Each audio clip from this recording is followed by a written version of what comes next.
The great hall of the stellar dominion sparkled with 1,000 floating lights, each one representing a conquered world. Admiral Thex stood tall, his blue-tinted skin reflecting the glow as he faced the Council of Elders.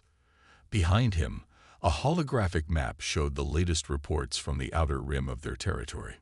"Another species has reached the stars," Thex reported, his voice clear and strong. "They call themselves humans." He waved his hand, and the map zoomed in on a small cluster of systems near the edge of Dominion space. The First Elder leaned forward on his floating chair, his ancient eyes narrowing. "How many worlds do they have?" "Just 12 colonies, First Elder. Their home system contains their only major fleet base."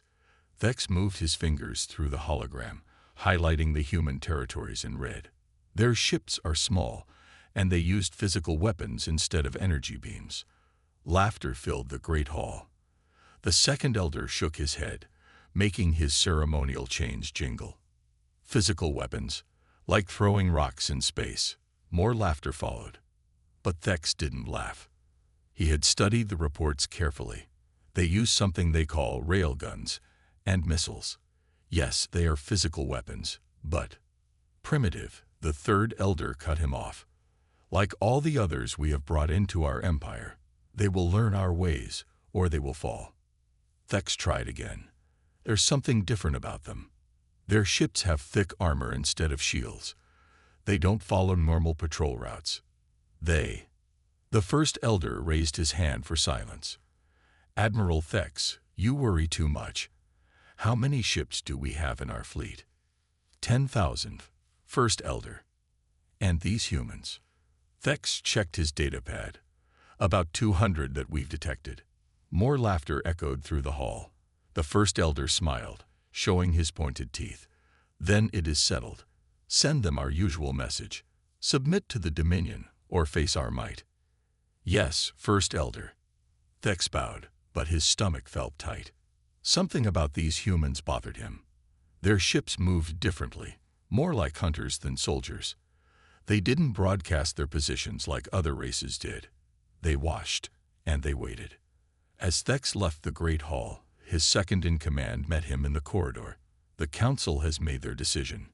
"Yes, we send the message." Thex looked out through a massive window at the Dominion's capital city, where tall spires reached into the purple clouds. "Prepare the 8th Fleet. I want our best ships." His second-in-command looked surprised. "The 8th Fleet, for just 200 primitive ships." Thex turned to face him. "Tell me, what animal on our world is most dangerous? The giant grass-eater that everyone fears, or the tiny meat hunter that no one sees coming?" "The meat hunter, of course. It's smart, it's quick, and The second-in-command's eyes widened. "You think these humans are meat hunters?" "I think," Thex said slowly, "that any species that reaches the stars without being discovered by our patrols until now is either very lucky or very clever. And I don't believe in luck." They walked to the Fleet Command Center, where dozens of officers monitored ships across Dominion space. On the main screen, Thex pulled up an image of a human ship they had captured from long-range scans. It was ugly by Dominion standards, covered in thick plates with no aesthetic value. Instead of the smooth, rounded shapes that all advanced races used, it was angular and dark. "Look at this design," Thex pointed. "Every surface is slanted. Their engines are hidden. Even their weapons are tucked away behind armored doors. This isn't the ship of a species that just reached space. This is the ship of a species that expects to fight." His second-in-command studied the image. "But their weapons are so basic. Physical projectiles. We haven't used those in 1,000 years. Sometimes the old ways work best," Thex muttered. He remembered his grandfather's stories about hunting meat hunters, about how they would hide and watch, learning everything about their prey before striking. "Send the message to the humans, but tell the 8th Fleet to be ready. Something tells me these humans won't simply bow down like the others." As he watched his officers prepare the fleet, Thex couldn't shake the feeling that the Council's laughter would soon turn to something else entirely.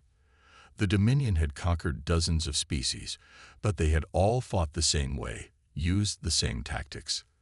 These humans were different, and in his long career, different had never meant easy. The scout fleet of the Stellar Dominion moved through space like a school of shining fish.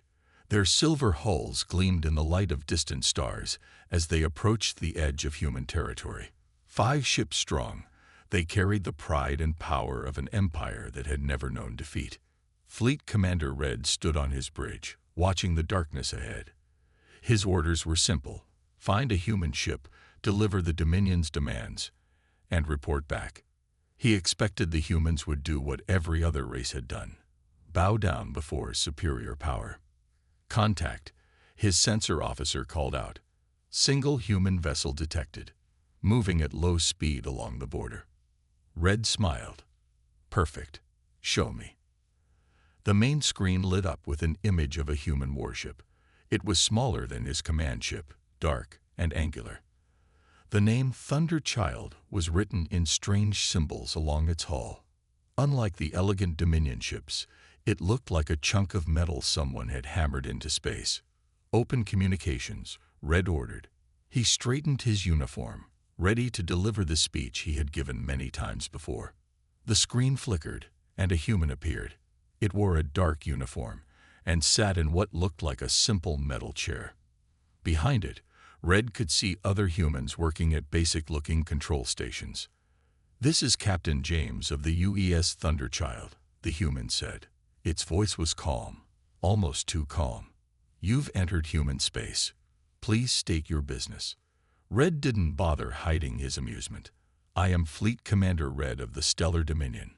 We control 3 spiral arms of this galaxy.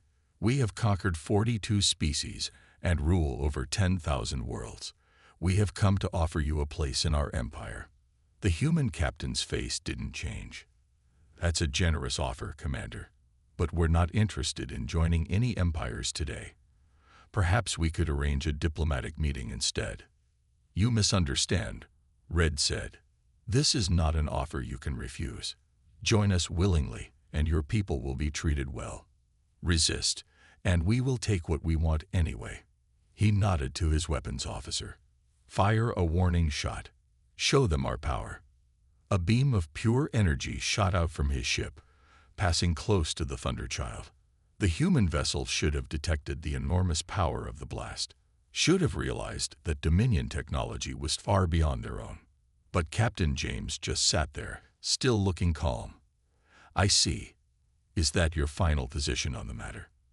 "It is the only position," Red said. "You have 10 minutes to power down your systems and prepare to be boarded. This is the way all species join the Dominion. This is the only way." The human captain looked down for a moment, pressing something on his control panel. "You know, Commander, there's an old human saying, 'Judge not a book by its cover.' Do you understand what that means?" Red frowned. "Your primitive sayings don't interest me. 9 minutes remain." "It means," James said, still eerily calm, "that things aren't always what they seem." He pressed another button. "Like right now, you probably think we're defenseless, that we're going to give up." The human smiled for the first time. "But really, we've just been letting you talk while our missiles got into position." Red started to laugh, but his sensor officer suddenly shouted, "Multiple objects detected. They're all around us." "Impossible." Red turned to his tactical display. "Where did they come from?" "They were launched the moment we entered sensor range," his officer said, voice shaking. "They've been coasting with no power, no heat signature, just floating into position while we talked." On the screen, Captain James stood up. "We've been watching your ships for months, learning how your sensors work. Your fancy energy shields are great against lasers and plasma. But how are they against good old-fashioned tungsten rods moving at relativistic speeds?" Red's face turned pale. "All ships, ray shields, evasive action." "Too late," James said softly. "You should have taken that diplomatic meeting." He reached forward. "Thunderchild, executing Strike Plan Alpha." The last thing Red saw before the impacts was the human captain reaching up to touch his collar. "Welcome to human space, Commander. I hope your empire learns from this." Then space lit up like a new sun as dozens of kinetic rounds slammed into the Dominion ships. Their energy shields, designed to stop beams and plasma, did nothing against solid projectiles moving at near light speed. 3 ships died in the first second. The 4th broke apart as its reactor went critical. Red's ship, hit but not destroyed, turned to run. As they fled back to Dominion space, he realized with horror that the humans had just done something no species had ever done before. They had said no to the Dominion, and they had made that no stick. Admiral Thex stood in silence as he watched the damaged ship limp into the repair dock. The once proud vessel of the 8th Fleet now looked like a piece of metal someone had used for target practice. Only 1 ship had returned from the scouting mission. Just 1 out of 5. The repair crews swarmed around the hull, their tools sparking in the dim light. Each impact point told a story, perfectly placed hits that had torn through their best shields like they weren't even there. These weren't lucky shots. This was the work of someone who knew exactly what they were doing. Fleet Commander Red stood at attention before him, his uniform still stained with smoke from his damaged bridge. "Sir, I take full responsibility for." "Tell me everything." Thex cut him off. "Every detail. Leave nothing out." As Red spoke, Thex's frown grew deeper. The humans had played them perfectly. They had known exactly how Dominion sensors worked, exactly where their blind spots were. Those primitive kinetic weapons had been carefully placed to strike at their weakest points. "They were testing us," Thex said quietly when Red finished. "Not just our weapons and shields. They were testing our pride." A junior officer ran up with a datapad. "Sir, we've decoded more of the human communications we intercepted. You need to see this." Thex took the pad and felt his blood run cold. The humans had been watching them for years. Every time the Dominion thought they were observing human ships, the humans had been observing them right back. "Learning. Planning. Sound general quarters," Thex ordered. "I want every ship in the sector on high alert, and get me a direct line to the Council of Elders." But before he could reach the communications room, the alarms started blaring. Red lights flashed throughout the station as sensor operators shouted out readings. Multiple contacts. Human ships appearing at the edge of the system. Thex rushed to the command center's main view screen. The tactical display showed dozens of human vessels slipping out of what looked like holes in space itself. They had somehow masked their approach until the last possible moment. "They followed your ship back," Thex said to Red. "They used your retreat to map a path through our defenses." The human ships moved with perfect coordination, breaking into smaller groups that headed for different targets. They ignored the major military installations, instead striking at supply lines, communication relays, and sensor stations. "They're not trying to defeat us," Thex realized. "They're trying to blind us." A massive explosion lit up the tactical display as one of the Dominion's main communications hubs went dark. Then another, and another. The humans were cutting them off from the rest of the Empire, piece by piece. "Sir," an operator called out, "we're receiving a transmission from the human fleet." The screen changed to show Captain James, the same human commander who had destroyed Red's ships. He looked exactly as Red had described, calm, professional, and utterly unafraid. "Admiral Thex," James said, "I apologize for the intrusion, but your Commander Red was kind enough to show us the way. We thought it was time for a proper introduction." "You're committing an act of war," Thex replied, keeping his voice steady despite his racing heart. James shook his head. "No, Admiral. We're preventing one. Your empire was planning to conquer us. We're simply showing you why that would be a bad idea." He gestured to someone off-screen. "In the next few minutes, we're going to destroy every major military communications hub in this sector, not the civilian ones. Mind you, we're not monsters." Thex watched as more stations went dark. The humans had studied them too well, knew exactly where to hit them. "Why tell me this?" "Because you're different," James said. "You suspected what we were capable of. You tried to warn your council." He leaned forward. "We don't want war, Admiral. We want peace, but it has to be peace between equals, not masters and slaves." The screen went dark as another explosion lit up space. Thex turned to his officers, who waited for orders with fear in their eyes. For the first time in his career, he wasn't sure what to do.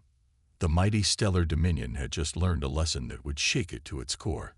Sometimes the most dangerous prey was the one that studied its hunter before striking back. The council chamber had lost its sparkle. Half the floating lights representing conquered worlds had gone dark, their connection to the capital severed by human strikes. The First Elder's voice shook with rage as he addressed the emergency session. "This insult cannot stand. We will crush these humans with overwhelming force." He turned to Admiral Thex. "Ready the Starbreaker. We will show them the full might of the Dominion." Thex wanted to argue, but he knew it would do no good. The Council's pride was hurt, and they wanted revenge. The Starbreaker was their biggest warship, a monster of a vessel that could destroy whole fleets by itself. But something told him that wouldn't be enough. 2 days later, Thex stood on the bridge of the Starbreaker as it led the largest fleet the Dominion had assembled in a century. 5,000 ships filled space around them, their engines burning bright against the darkness. Multiple human contacts detected. His sensor officer reported, "They're hiding in an asteroid field." Thex felt his skin grow cold. "They're drawing us in. All ships, hold position." But the council member aboard overruled him. "Press the attack. They're cornered like rats."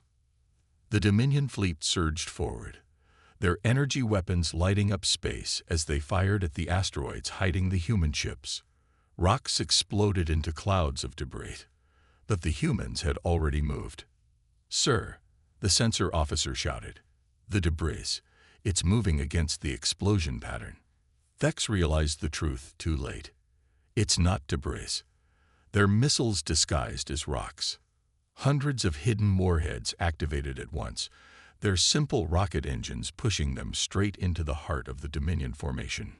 Point defense systems designed to track energy weapons couldn't lock onto the tumbling, irregular shapes until it was too late. Ships started dying by the dozens, then hundreds. The humans had turned the whole asteroid field into a trap, and the Dominion fleet had sailed right into it. "Fall back," Thex ordered. "Regroup at." A new contact appeared on his screens. A single massive ship jumped into view behind their fleet. It was bigger than anything the humans had shown before, almost as large as the Starbreaker itself. "Sir, the human ship is broadcasting. They're identifying themselves as the UES Retribution."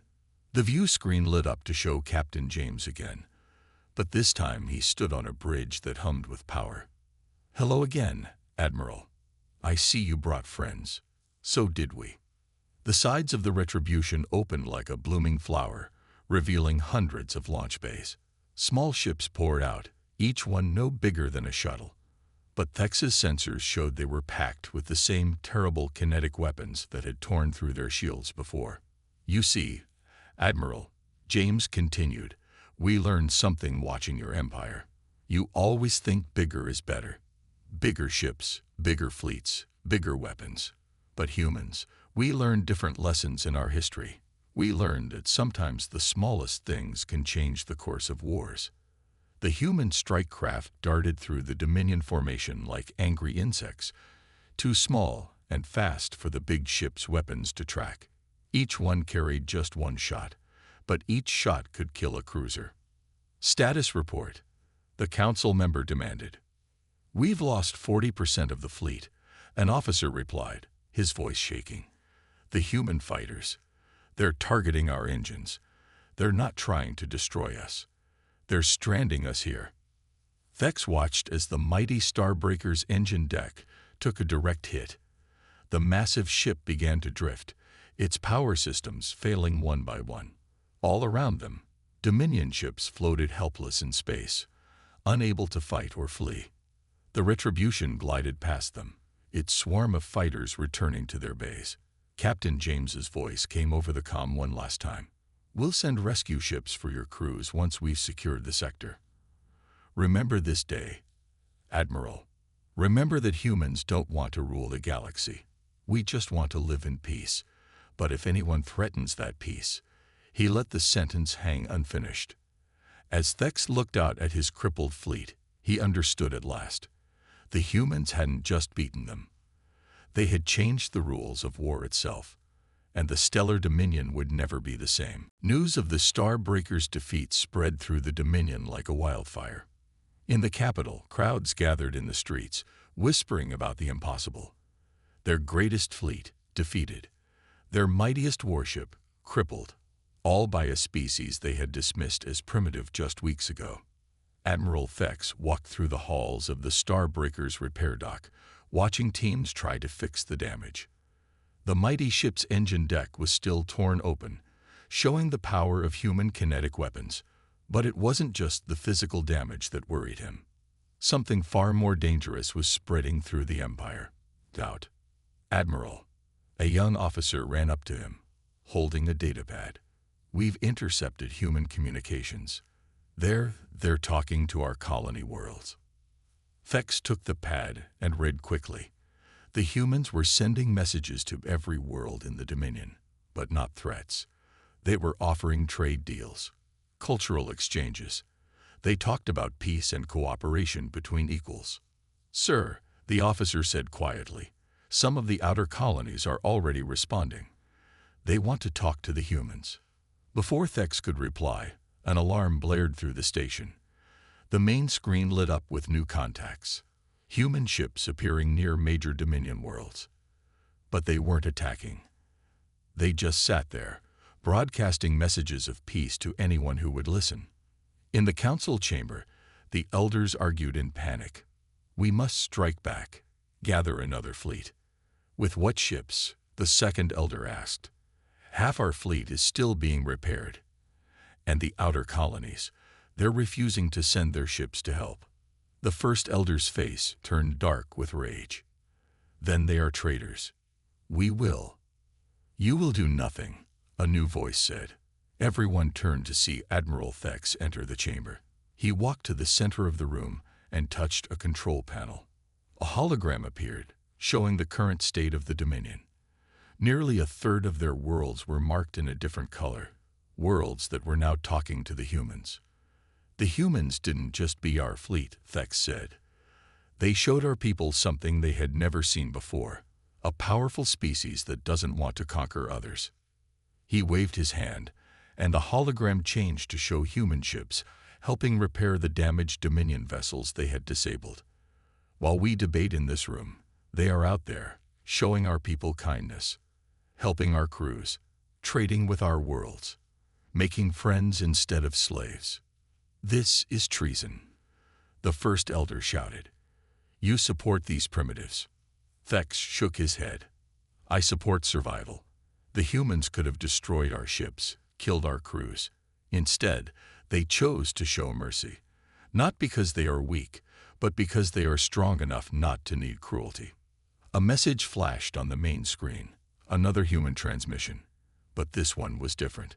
Captain James appeared, but he wasn't alone. With him stood representatives from 20 Dominion colony worlds. "People of the Stellar Dominion," James said, his voice calm as always. "Your colonies have asked us to help them speak to you. They don't want to leave the Dominion. They want to help change it, to make it better." The colonial representatives spoke next, one by one. They talked about trade with humans, about new technologies being shared freely, about how humans treated them as equals, not subjects. "The choice is yours," James continued. "We can help the Dominion grow into something greater than an empire, or you can try to fight us again. But ask yourselves, if we could defeat your greatest fleet while trying not to kill anyone, what would happen if we actually wanted to destroy you?" The council chamber fell silent. The floating lights dimmed as if the very room understood that the old Dominion was ending. Something new was being born. Thex looked at the frozen faces of the council members and smiled slightly. The humans had done something no enemy had ever managed before. They had conquered the stellar dominion without destroying it. They had won not through superior firepower, but by offering a better way to live. And as he watched more colonies signal their support for peace talks, Thex realized that perhaps being conquered by kindness wasn't such a bad thing after all. The First Elder stood alone in his private chamber, watching his empire crumble through the giant window. Ships moved through the purple sky above the capital, but now human vessels flew among them. Trade ships, cultural exchange vessels, and even tourist craft filled the lanes that once saw only military patrols. A soft chime announced a visitor. Admiral Thex entered. His uniform changed. The proud military decorations of the Dominion now sat next to a small pin showing crossed human and Dominion flags. The outer colonies have made their choice, Thex reported. 40% of our worlds have signed direct trade agreements with the humans. Another 30% are in talks. He paused. They're not leaving the Dominion, but they won't follow the old ways anymore. The First Elder's hands shook with rage. Then we will use the inner fleets. We still have loyal worlds. We can crush these rebels and then what? Thex interrupted. Watch more worlds turn against us. The humans didn't have to fire a single shot to win this battle. They just had to show our people a better way. Outside, a massive screen on a building played scenes from human worlds. Children of different species playing together. Alien students learning in human universities. Free trade, free movement, free choice. Everything the Dominion had denied its subjects for centuries. It's a trick, the First Elder insisted. They'll show weakness, then strike. Like we did, Thex asked quietly. That was our way, not theirs. He walked to a control panel and brought up a new report. Look at these numbers. Worlds that trade with humans have seen their economies grow by 30%. Crime is down. Public happiness is up. They're achieving more through cooperation than we ever did through force. The door chimed again.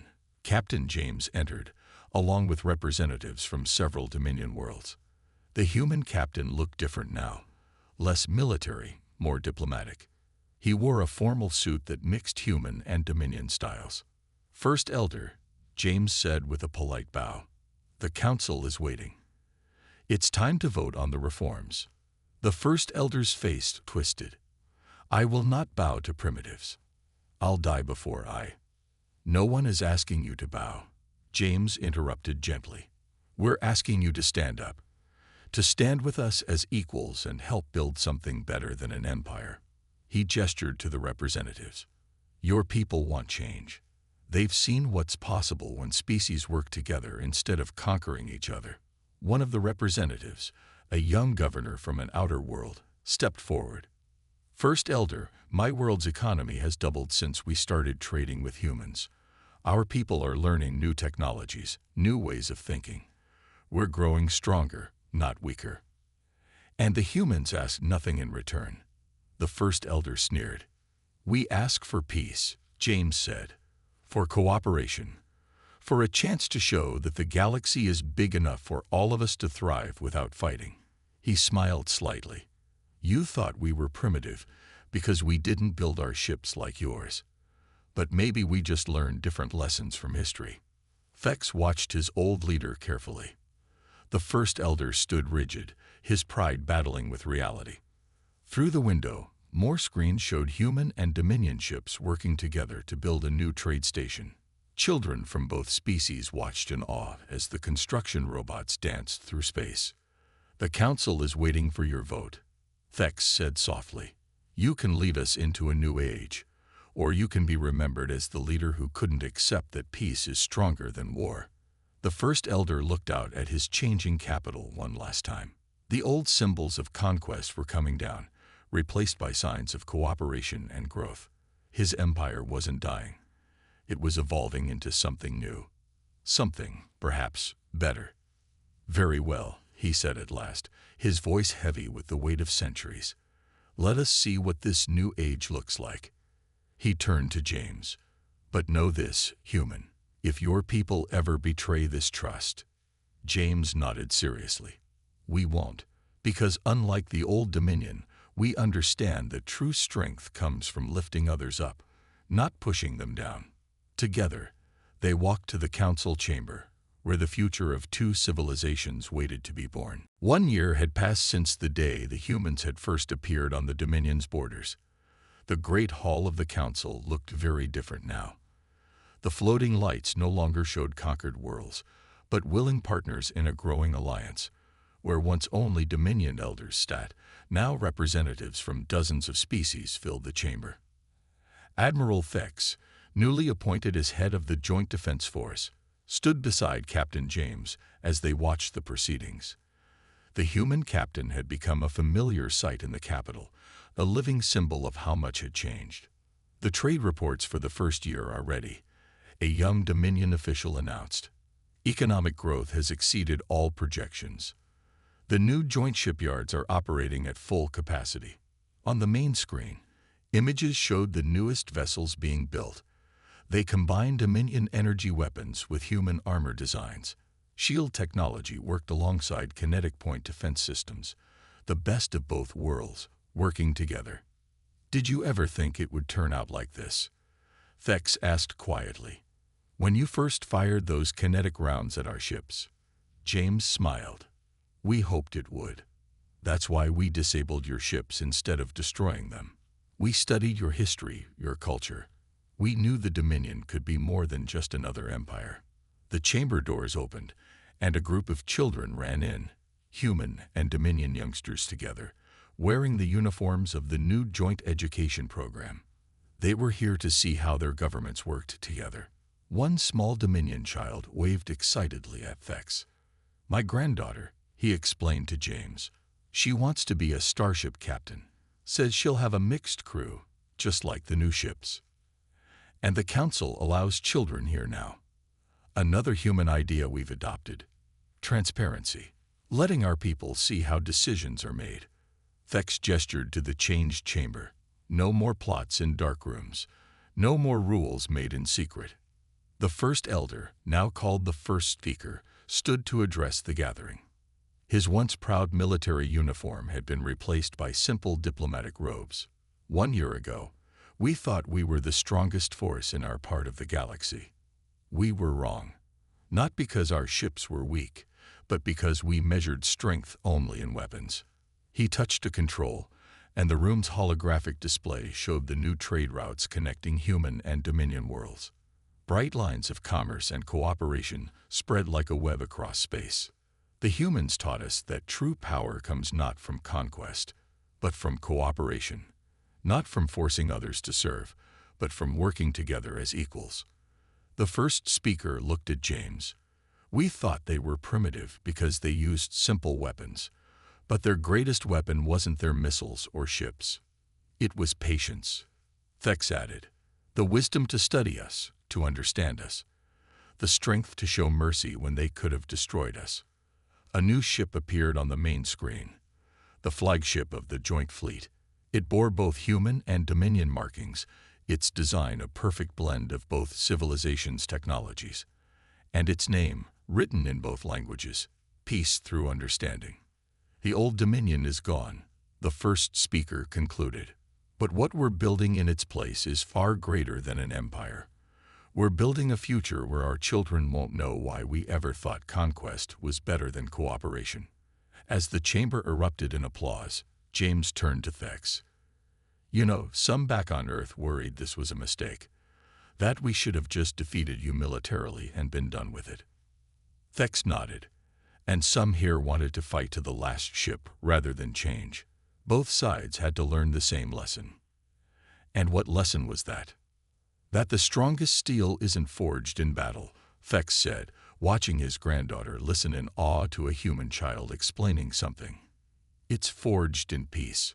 Outside the chamber windows, ships from a dozen worlds moved through the purple sky. Trade vessels, science ships, and yes, some warships too. But now those warships patrolled together, protecting the peace that had been born from one simple choice. The decision to show strength through kindness rather than fear. The Dominion had feared war until a human warship appeared. But it wasn't the warship that had changed them. It was what came after, the open hand of friendship following the closed fist of force. And that had made all the difference.